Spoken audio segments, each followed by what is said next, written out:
let's turn to Romans chapter 14. Paul says in Romans chapter 14, he that doubts,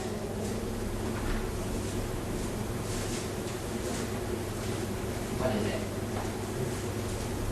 Romans, not Corinthians. In this incident, he's talking about the food offered to idols. So, those brothers who are weaker, the weaker brother, when they see a person eat another brother, eat the food offered to idols, they say, hey, can we eat food offered to idols? So, it causes a doubt in the weaker brother. Of course, why he can eat is because an idol is nothing. See, when they're strong, or you see a lot of times in the family, sometimes they have family gathering, we Christians are actually caught in between. So when we go back, they say, hey, how come you eat the food offered to idols? Then we need to teach those, especially those young, who are weaker. So he says, he who doubts is condemned if he eats, because he is eating not of faith, but whatsoever is not from faith is sin. So we should not have doubt. Okay? We should not doubt God, the power of God. We should not cast doubt on the faith. We should not cast doubt. So this is another definition of sin.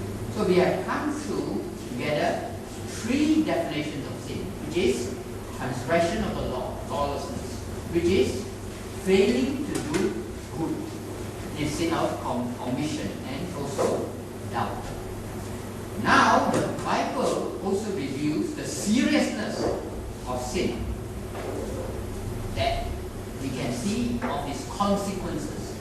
As I said earlier, is universal. See, the seriousness it is seen in its universality. It says, all have sinned and come short of the glory of God.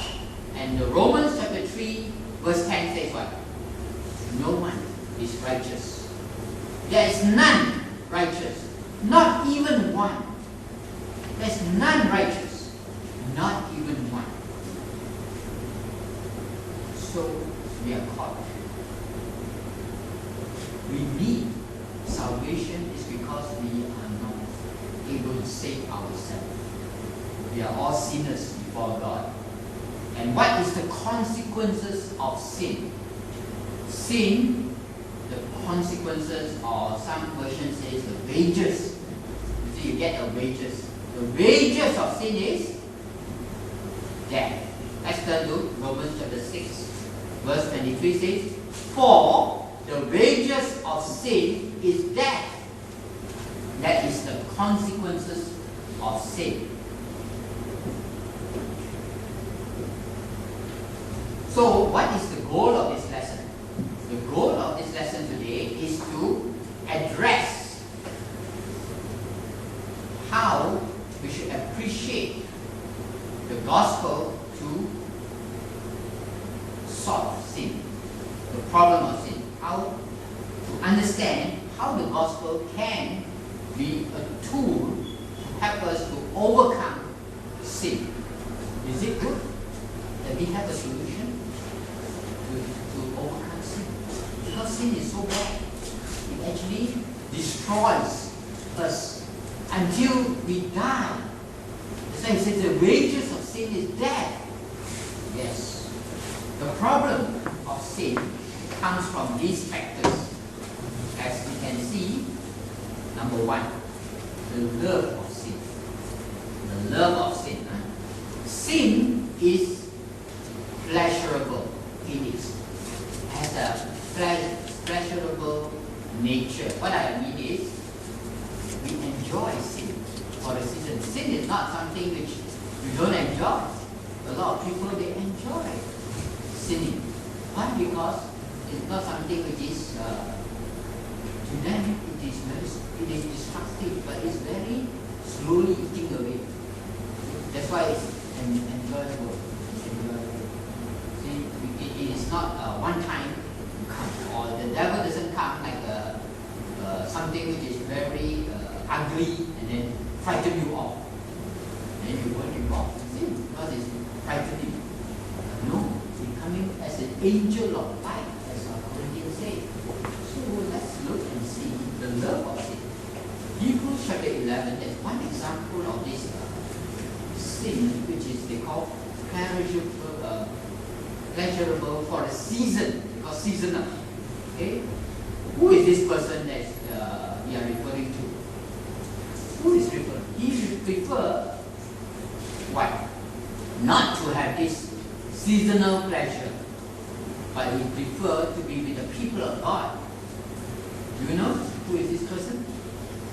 He was born as a baby in the in Egypt, in the Pharaoh's house. Remember? He is the person who actually led the Jewish people from bondage of the Egyptian into freedom, into Canaan. The one I'm referring to is none other than our Moses. Let's turn to verse 24. By faith, Moses, when he had grown up, refused to be called the son of Pharaoh's daughter, compared to what he chose. Okay, choosing rather to endure ill treatment with the people of God than to enjoy the passing pleasures of sin. That's right. Sin does have its pleasure. But Moses did not choose sin. He chose the people of God. He chose to be with the people of God. Yes. You want to choose to be with the people of God or to be with the people of the world, which is the world of sin. See? In the world of sin. Because the devil is actually the prince of the power of the air, because the world. He's in charge in the world. So sin, so we need to be careful. It is this pleasurable side that makes it easy for men to love sin, which in turn can blind them to the truth. They can be blinded because of sin. They have been blinded because, as John says, they do not love sin, and they love sin. That means they love darkness rather than light. See, every time when we say sin is darkness comparative to light. They love darkness rather than light because they do not want to be exposed. Because light can expose evil. See? Because their deeds are evil. So they can be blinded to the truth. The practice of sin is the second factor that is the problem of sin. The practice of it. The seriousness is that Christians sometimes continue to practice sin. What do I mean that? We also can fall into sin. John says that there's two categories of people. Number one, those who claim they have no sin. Those who claim to have not sinned. Do you know the answer? What did John say? If a man says, I have no sin, why? If a man says, I have not sinned, what is the answer? John got the answer. Let's turn to John chapter 1 John chapter 1. I'd like to know the answer.